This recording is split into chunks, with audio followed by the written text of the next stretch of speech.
आवेल देवता हजार हो जहाँ होला हमनिया। आवेल देवता हजार हो जहाँ होला हमनिया। शंख के धुन सुन ब्रह्मा जी आए। शंख के धुन सुन ब्रह्मा जी आए। वेद दिहे बिसराए हो जहाँ होला हमनिया। वेद दिए बिसराए हो जहाँ होला हमनिया।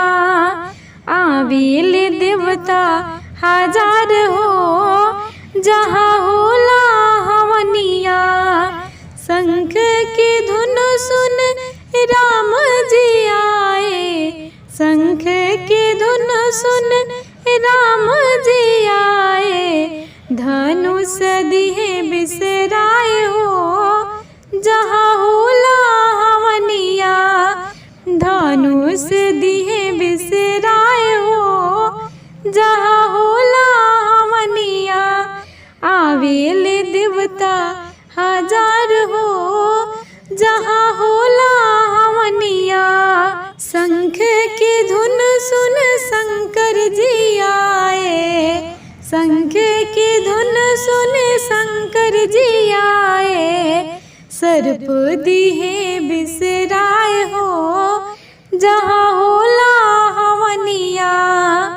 डमरू दिहे बिसराए हो जहाँ होला हमनिया। आवेल देवता हजार हो जहाँ होला हमनिया। शंख की धुन सुन कृष्णा जी आए। शंख की धुन सुन कृष्णा जी आए। मुरली दिहे बिसराए हो जहाँ होला हमनिया। मुरली दिहे बिसराए हो जहाँ होला हमनिया।